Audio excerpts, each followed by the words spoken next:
Next, we explore the history of development in Ogata Village, located in Midwest Akita Prefecture. Ogata Village is a recently established village, built by reclaiming land from a lake named Hachiro Ogata, or Hachiro Lagoon. Spanning 12 kilometers east to west, 27 kilometers north to south, with a perimeter of 82 kilometers and stretching across a total area of 220.24 square kilometers. This was the second largest lake in Japan after Lake Biwa, and home to more than 70 species of fish and shellfish. It was a shallow brackish water lake, where seawater and freshwater were mixed, resting in the space between the mainland and Oga Peninsula, and separated from the Sea of Japan by a sandbank. Hachiro Ogata stretched out as if it were an ocean of itself. The desire to develop Hachiro Ogata into paddy fields seemed to be inspired by its shallow depth. Hachiro Ogata also greatly flooded on an annual basis, causing local farmers to suffer. By reclaiming and converting the land to rice paddies, food production could be increased, and the lakefront area could be protected. An initial plan had been formed to reclaim the land, but never came to fruition.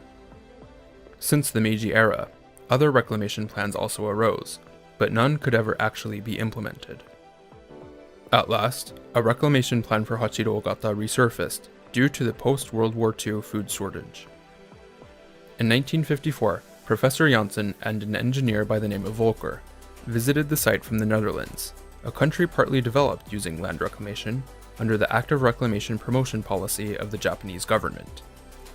As a result of the survey conducted by the survey team of the United Nations Food and Agricultural Organization in 1955, the usefulness of the reclamation project was recognized both inside and outside the country.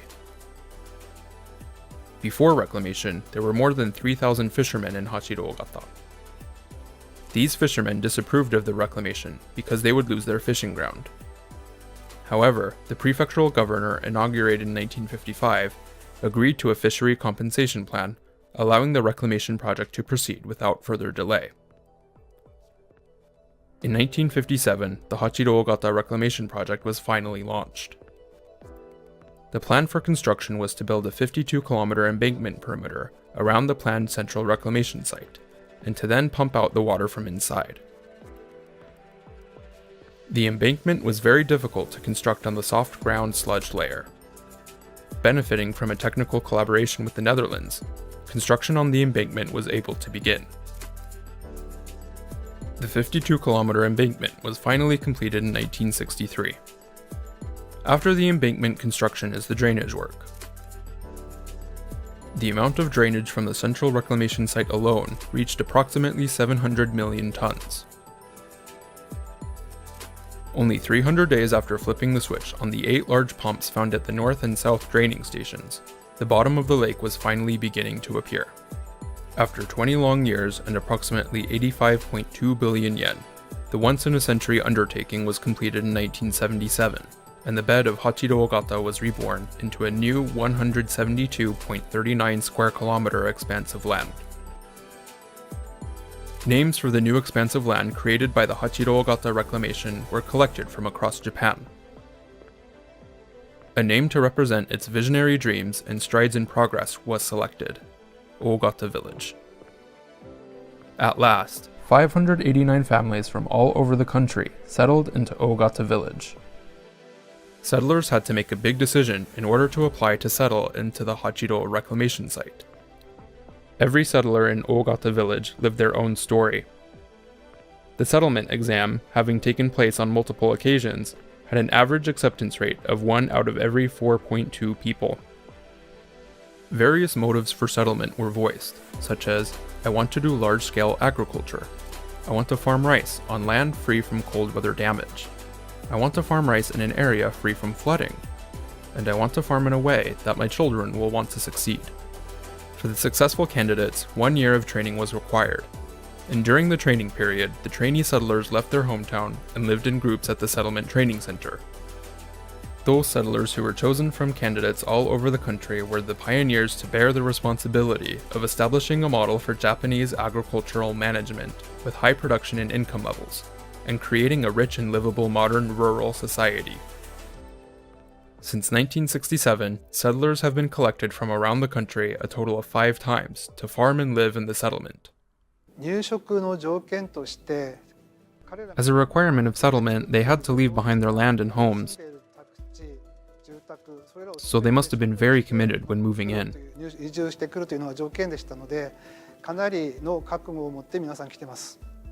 At first, on the farming side, they tried to plant paddy rice directly by helicopter, but at that time the technology was not yet put to the test and it failed. Then they switched to seeding by hand, but it was very hard to collect enough laborers because of the large scale of the land. A bus was chartered to go around the prefecture to gather people, and I think it was the first major challenge.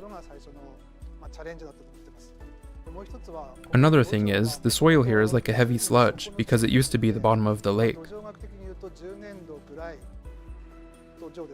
Since the soil was so sticky, they struggled a lot with the soil sticking to the machines and tools.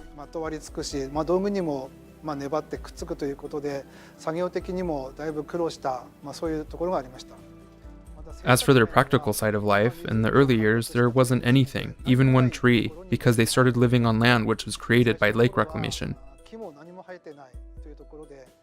Sometimes kids got lost on their way home because they couldn't see anything through the soil dust on windy days. So I think they struggled a lot, not just in the farm business, but also their daily life in the early days. A variety of facilities were established to keep and manage the newly born expanse of land. The reclaimed land is surrounded by reclaimed embankments, and drainage is mainly carried out via the central trunk drainage channel at the drainage pump stations located north and south. In addition, the tide gate keeps the water level of the regulating pond constant and prevents the ingress of seawater from the Sea of Japan. The tide gate installed in the Funakoshi channel prevents seawater from entering the regulating pond, desalinates the regulating pond used as agricultural water, and manages the regulating pond water level throughout the year by opening the floodgate in the event of a flood. The new land born from the bottom of the lake is rich in amino acids and minerals produced by seafood and seaweed that have been deposited since ancient times, and contains a lot of nutrients necessary for rice to grow. Year after year, as the rice grows strong, showered by sunlight and the sea breeze, every autumn the rice paddies glimmer gold as far as the eye can see. In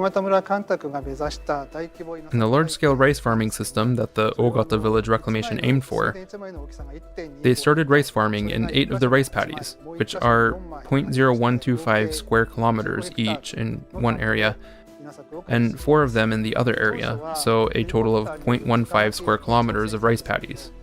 In the early days, they tried direct seeding using a helicopter, but it failed due to the unproven technology.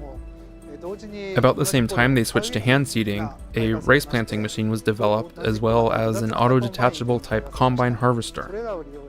By using these machines, they contributed a lot to establish a machinery-integrated rice cultivation system at a large scale. Another thing is, farming villages in Japan had been struggling with crop rotation, but they contributed a lot, especially with the 2-year 3-crop system. That's where they plant paddy rice in the first year, then when harvesting the rice in the autumn, they seed wheat. Then after the winter, at the beginning of July the next year, harvest the wheat, and then seed and harvest soybeans right after.